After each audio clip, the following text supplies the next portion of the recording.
our friend and chamber member, Luís Filipe Sousa, who is the tax director at PwC in Portugal. He's based in Lisbon. He's going to just take you through some of the figures and a very brief case study so that you have a fuller picture. Luís. Okay, good morning, everyone. Thank you, Christina. It's a pleasure as well to be here again. Just as a very brief intro, as Christina mentioned, my name is Luís. I work at PwC Portugal and specifically at a team which deals with individual taxation, mainly on cross-border situations. So we help people who move to Portugal or out of Portugal, in most cases to Portugal, in respect of their tax and immigration situation. And we do a full assistance involving typically also our network of PwC offices in other countries. And it's in that context that we are here again with pleasure. So on this presentation, we will speak of some of the aspects which make Portugal a very interesting location for those who are considering to move out of the UK. The benefits will certainly become obvious after all the presentations during the day. We will focus. We will show some statistics on the number of people who have been moving over the years. We will focus a bit on the non-habitual resident regime, and then, as Christina mentioned, show a case with figures on how beneficial can the regime be. And then, and maybe most importantly, we will try to draw your attention to some aspects which should be considered when doing this move to avoid problems and to make sure that it's a smooth transition. Some figures. The non-habitual resident regime exists since 2009. As you can see, the number of beneficiaries by year has been steadily increasing. As you can also see, the last figures are from 2020. The government has not been releasing figures on the non-habitual resident regime on a regular basis, so these are the most recent ones available. You can see that there was a decrease in 2020, which, as we all recall, was the first year of the pandemic. Still, the numbers were high, and they were, for instance, more than 2018. We can also see, again, figures as of the end of 2020 that there were nearly 52,000 people registered on the non-habitual resident regime. The French are taking the lead, or were at least at the time. But we see that the UK, as country source, had already, at the time, nearly 7,000 people who had moved to Portugal and registered on this regime since its beginning. So this is basically the same information. So why is so many people moving to Portugal to avail of the regime?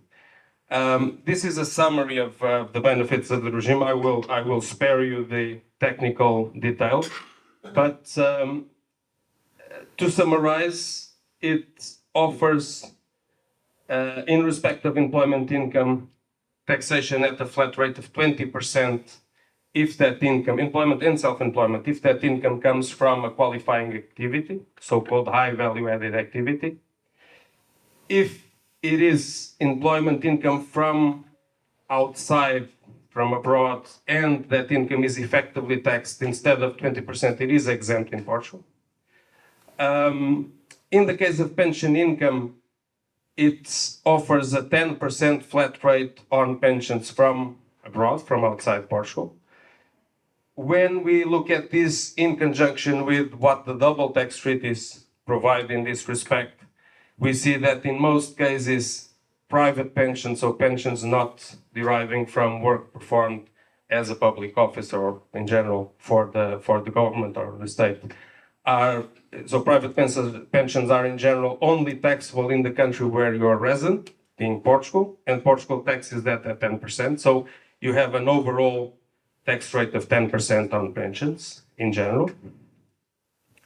And then in respect of other sources of income, again, from outside Portugal. In most cases, you can have an exemption. Interest, dividends, rental income, capital gains from the sale of real estate. In all those cases, you can have an exemption, and that exemption is applicable even if there is no taxation at source. So in some cases, you can have no taxation at source. Matthew mentioned that in respect of dividends from the UK, and you still get an exemption in Portugal. The same for rental income. If it's for some reason not taxed in the UK, it will not pay taxes in Portugal. It's still exempt. The same for capital gains on the sale of real estate, interest, etc.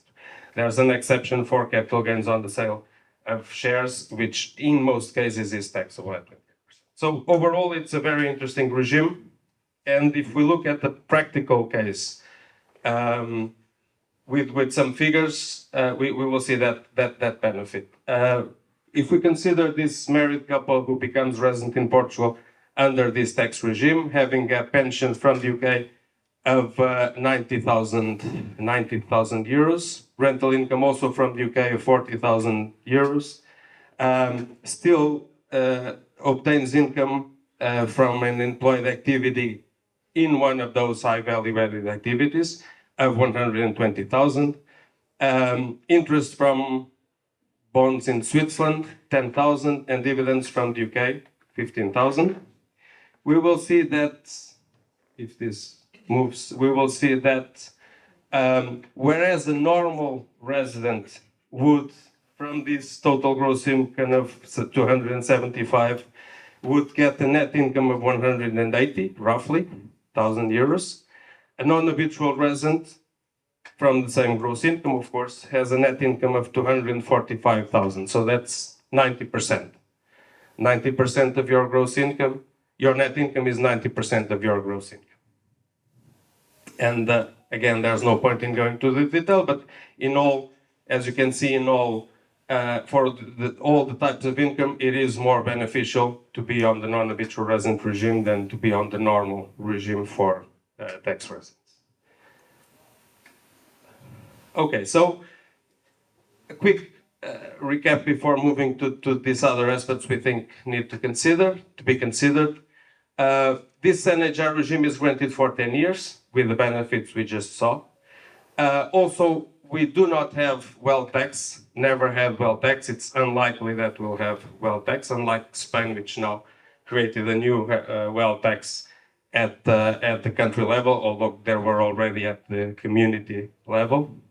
Also, we have very generous gift and inheritance tax rules, which make it, in most cases, that the final result is that there is no gift or inheritance tax.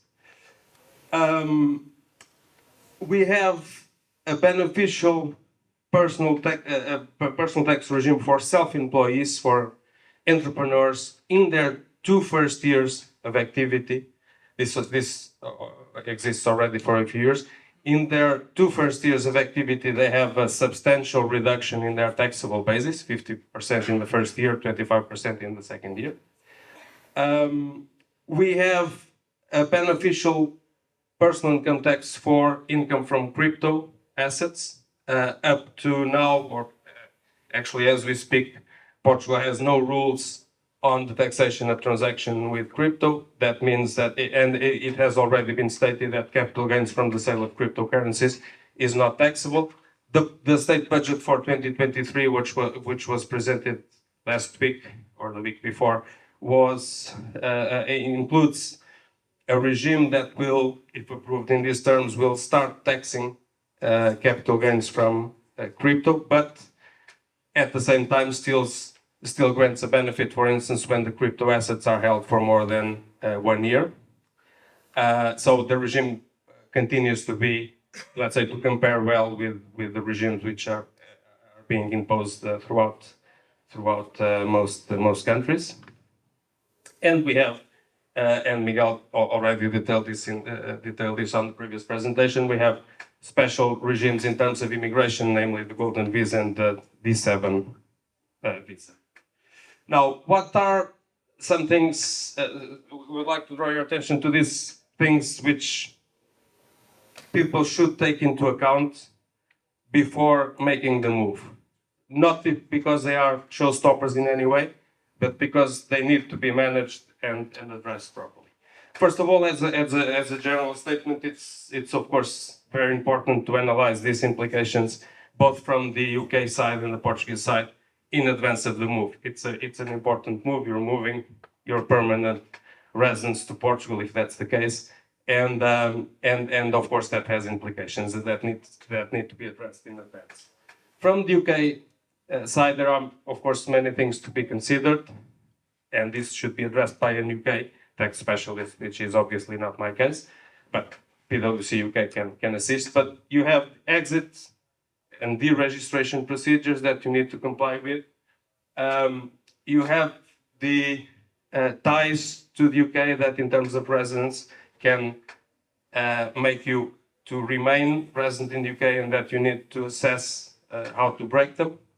And for those keeping a property in the UK, you need to see how, if and how should you keep, in which circumstances should you keep that house. Pensions, and Matthew also spoke about that.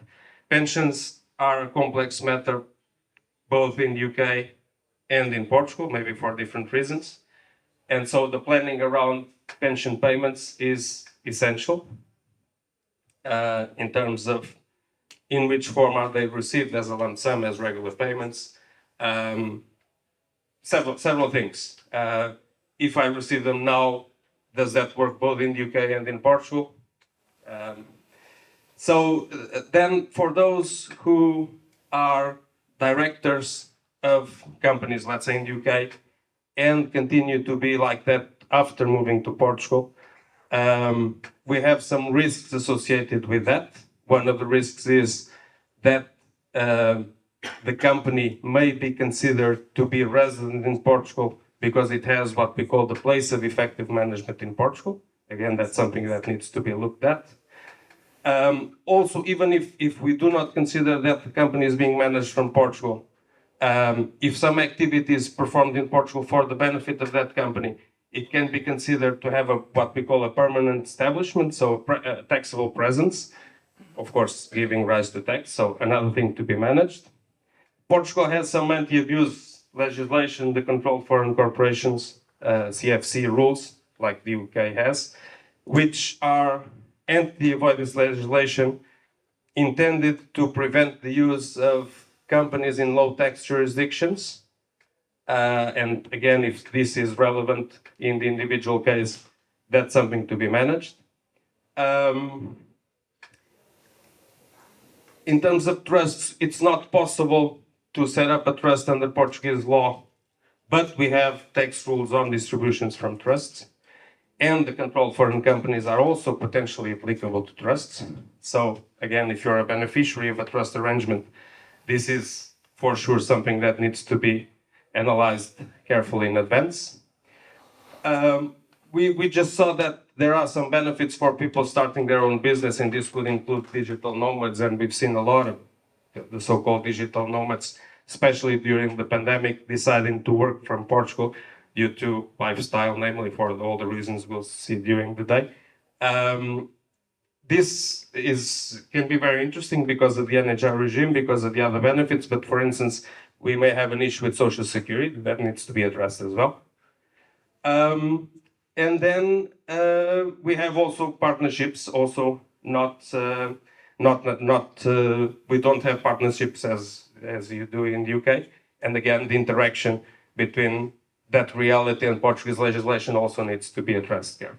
So the idea was really to, none of these things is again something that prevents a successful move, but these are aspects that need to be considered and addressed.